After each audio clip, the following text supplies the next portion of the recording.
there's one topic in doing commentary on the Touhou games that I want to greet with the utmost of sensitivity, even though it's a little bit critical. And I hope I don't come across as being overly harsh here, because of all the things that Zune does very, very well, there's one thing that he does not do well, and that, as I've talked about a little bit already, is portrait art. Now again, I don't want to be critical to this guy because he's a genius in so many ways. He's my favorite musical composer on the planet. He's a very good graphical designer. He's a talented game developer. But if we're going to be honest, when it comes to portrait art, he's not good at that. And again, I don't mean this in a harsh way. I mean, there's lots of other people on the internet, like at DeviantArt and other websites, who are just far, far more horrible than he is. But there's also people who are a lot better. And we've already seen some examples of his portrait art, and honestly, in this game, Subterranean Animism, it's not all that bad. It was much worse in prior games, like The Embodiment of Scarlet Devil and Perfect Cherry Blossom. He tends to get better as time goes on. But for all the ways in which he is talented, portrait art, sadly, is not one of them. And this has caused a bit of a reaction in the community. And I choose to mention it here on this stage because the boss of this stage, pseudo-psychic girl named Satori, my Gaijin accent wants to pronounce her name Satori, but I know people would kill me if I tried to say it that way.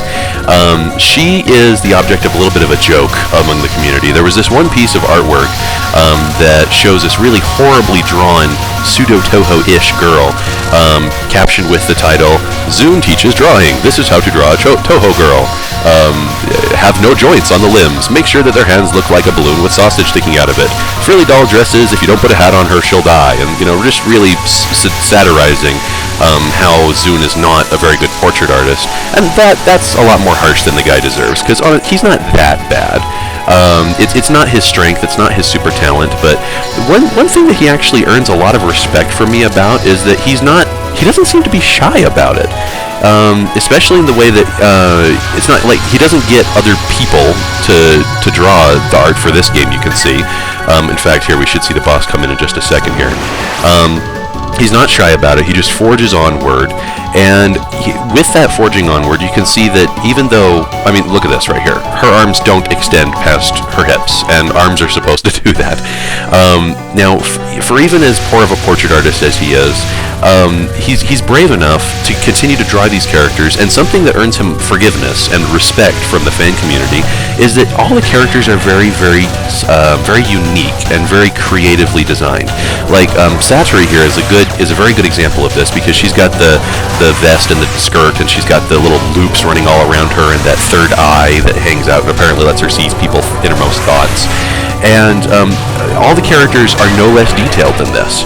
And being that everything is so unique and everything is really so easy to tell, one character from another, this gives fan artists just enormous power to draw things in their own style, with their own quality, and we can still tell the characters apart, which this means that even though, Zune's greatest talent may not be portrait artwork, this actually turns out to be a very, very good thing, because it is no exaggeration to say that there are millions of pieces of individually drawn fan art out there, which don't really belong to any doujinshi per se, don't belong to any particular storyline, just people drawing because they like cute girls drawn and drawn by good artists.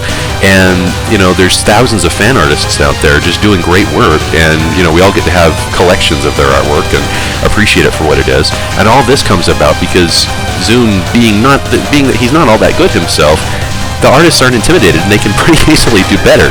So this makes Zune, even his portrait artwork is forgivable. Not even forgivable, but also revered in its own quixotic way. And there's a couple of side notes here. Satori, I think, is just absolutely amazing, and this stage shows off Zune's talents in their finest form. The background art that we're seeing right here is just astounding. This background music is my favorite battle theme in Subterranean Animism, and some people don't like me for that, but it's my favorite one. I think it's a beautiful piece of music. As you can see here, this spell card is just fairly up and down, doing the bobby pin routine all over the place. And there we have it, stage 4 boss.